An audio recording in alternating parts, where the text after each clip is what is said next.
Hello, good morning everybody. It's a bit of a strange thing this, I've never done a live Facebook post before, so I hope that you can hear me, and I wish I could see you, but hopefully you can see me, and that'll enable us to work together on this project. So my name is Lorna. I'm the Community Engagement Officer for the Highland Archive Service. Some of you maybe know, some of you maybe don't know what archives are and what we do. So I'll tell you a little bit first of all about what archives are. So archives are original documents. So those are things like the minutes of meetings for different organisations, people's letters, people's diaries, photographs, things like that. So in a library you can get various multiple copies of the same book, and in a museum you can look at historic objects, and in an archive centre you can look at historic documents, and those are the only ones that exist in the world. So they're really, really precious and really special. So I want to tell you a little bit about some of the archives that we look after in the Highland Archive Service. So I know that a lot of people who are watching will be watching in the Highlands or watching in Scotland, but also that some people might be watching now or might watch later from other countries in the world. So just to tell you a little bit about the geography of the Highlands and the places that we look after and where we work. So we have 4 archive centres in the Highlands. We have one in Inverness, which is the biggest city, the biggest town in the Highlands, and that's where I'm based. Usually I'm based in the archive centre. Today I'm based in my sitting room. We also have an archive centre in Fort William, which looks after records to do with Lochaber. We have one in Wick, which looks after the records to do with Caithness. And we also have one in Portree, which has the records for the Isle of Skye. So what I'm going to do through these sessions, this is the first one, we're going to do a series of probably 20-25-ish different sessions to start off with anyway, unless the lockdown goes on for much longer. And what we're going to do is look at different subjects that we care for in our collections, talk about some of the examples that we have, and then we've got some activities for you to do and to think about after that. The first one we're looking at, as I said to you, is diaries. So diaries are really, really special for different reasons, because a lot of the documents that we look after are official records. So they're maybe what your school's writing down or what the people who are running the local government are saying. So they're deciding big decisions about what happens in the towns, things like that. But diaries are the only things that we look after that are written without an audience in mind. So they're very personal. So there are lots of different reasons for keeping diaries. So I've got here, I have 2 diaries. So this is my work diary, and this records everything that I'm doing for work. And this is my diary from home that records things about my life at home. So even I have 2 different diaries. I've also got a lot of diaries from family members over the years. So I've got my granny's diary and my great-granny's diary. And those are different again. Sometimes they're just recording who they're going out for lunch with or what they're doing. Sometimes they're recording their secret thoughts and feelings, how they feel about something, why they're having a bad day or why they're having a good day. So there's a lot of different reasons for keeping diaries. What I'm going to do is tell you about some of the diaries that we have in our collections. We have lots and lots of diaries, probably a few hundred from different people of different ages. But I'm going to tell you about 4 of them, and then I'm going to get you to think about why we've kept them and what we might do with them, what we might use them for. So the first one I want to tell you about is the diary of Hugh Lyle. That is held in our Caithness Archive Centre, which is, as I say, up in Wick, right in the north coast of Scotland. So that's a diary kept by someone in their 30s or 40s, and it's all about life on the croft. So it talks about things that are happening in the croft and in the local area. It talks about when lambs are born, when there's problems with the sheep or other stock, baling hay, things like that, and just generally about what's happening in Caithness, in the local area. It's an interesting diary because quite often people who run crofts or run farms don't have time to write diaries, because usually they're very, very busy and they're up early looking after animals and they're out late. So quite often they don't have time to write diaries. But this one is all about what's happening on the land in the area. It's also interesting because Hugh, for some reason, always records everybody by their first name and their surname. So you'll find that he always refers to people as Donald MacLeod, even if he's known them for years. So that's the first diary to think about. The second one is held in our Lochaber Archive Centre in Fort William, and it's the diary of a lady called Veer Cameron.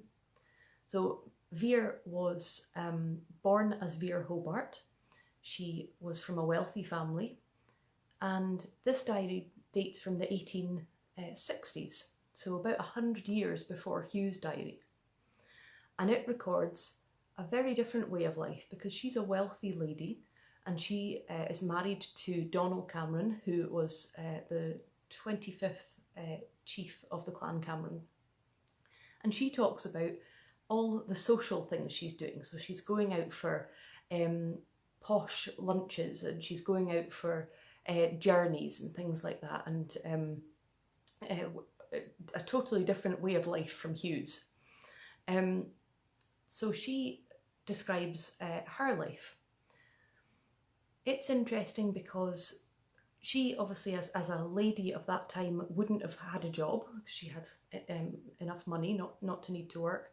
And so her diary isn't about what's happening in the land and how it's affecting her, her income and her life. It's more just about fun things and what she's doing with her time. She was also a very close friend of a lady called Anne Lister, who is a very, very famous diary keeper, who kept very, very detailed diaries of every aspect of her life. So Veer obviously also kept diaries as well. The third one we're going to look at is from our Skye and Lochaber Archive Centre, and it records the life of a gentleman called Donald Gillis. So he was from an area called Skibost in the Isle of Skye, and his, again, it's from the 1930s, to the 1950s, something like that. And he talks again about daily life in Skye. He talks about what happened when there was a huge fire on the island and the problems that caused for the local people and the local wildlife. He also records in detail things like shinty matches, so things that are happening in the community and how that's how everybody's engaging with those sorts of things. And then the last one I want to tell you about is from our archive centre in Inverness, and it is the diary of a young boy. That's pretty unusual because most of the documents that we have are written by adults, because they tend to be the people who are making decisions and keeping those sorts of records.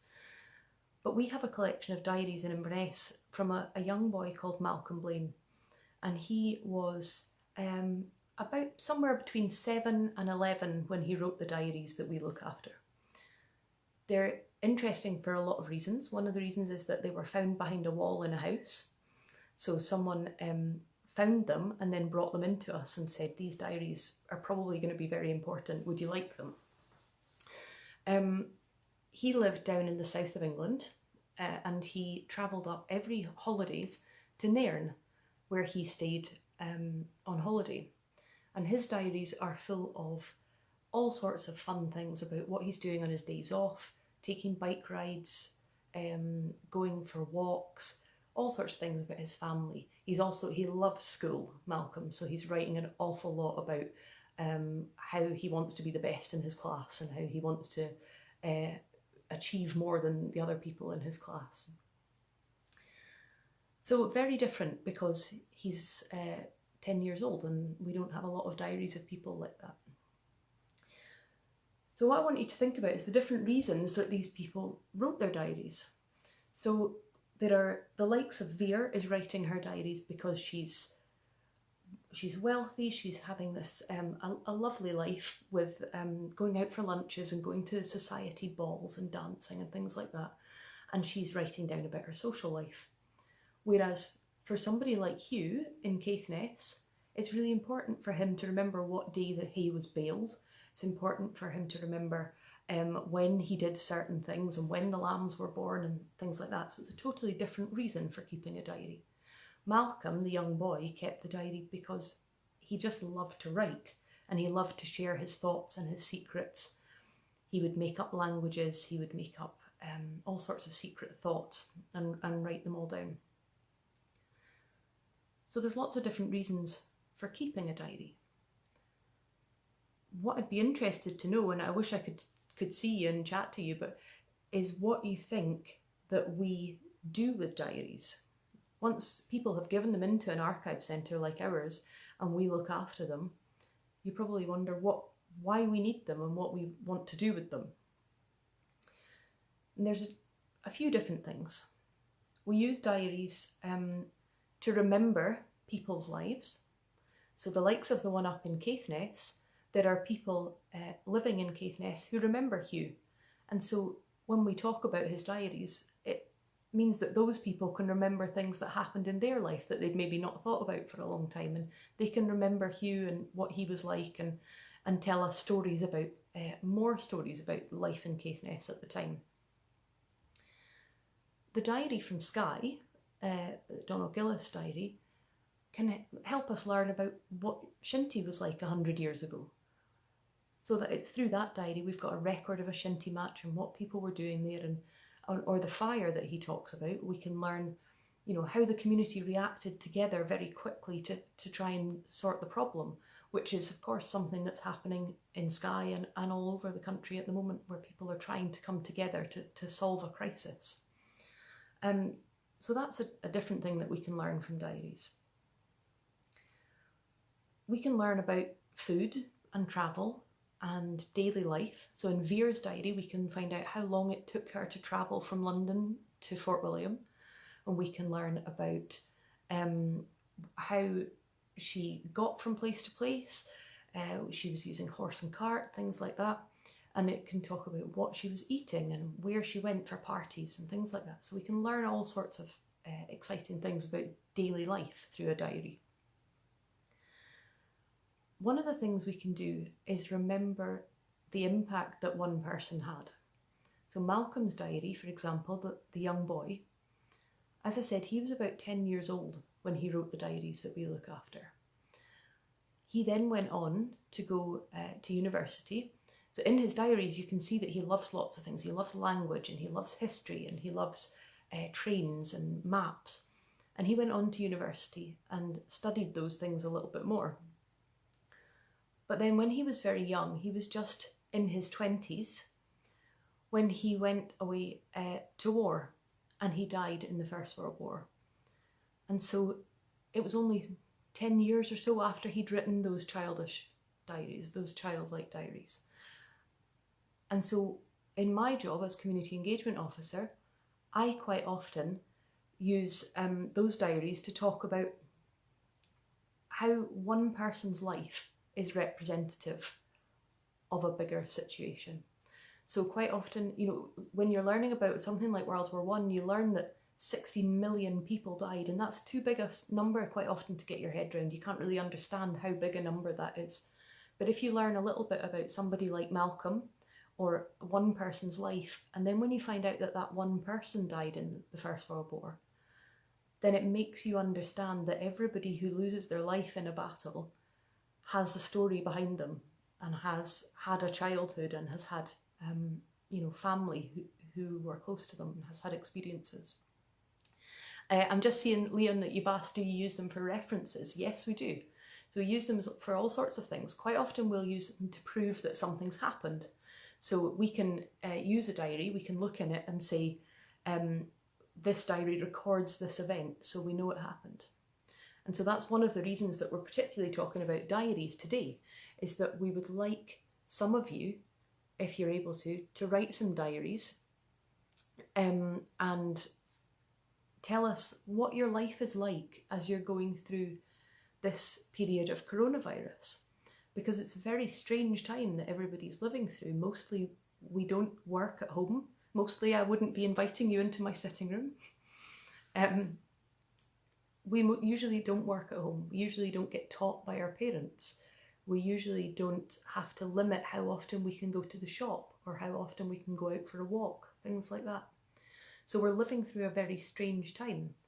And one of the things I'm hoping that one or more of you will do because of this chat today is keep a diary about what your life is like at the moment. How is it different from normal? What would you normally be doing on a Thursday morning? So probably you would normally be at school. Maybe it would be nearly break time. You'd be thinking about what you're having for your lunch. You might still be thinking about what you're having for your lunch. But instead, you're at home and probably you've got your parents at home or you've got a carer at home or somebody who isn't usually there, because everybody's life is different at the moment, and a diary is a perfect place to record that. So you can record what's different about the facts about your life at the moment, but also a diary is a great place to write down how you're feeling. So if you're feeling a little bit anxious about what's happening in the world at the moment, or a little bit concerned or a little bit confused, or maybe it's really exciting for you being at home instead of at school. So a really good thing to do is to write all that down every day, and then you'll find out when you, in the future, you can look back and realise that how you felt on a daily basis.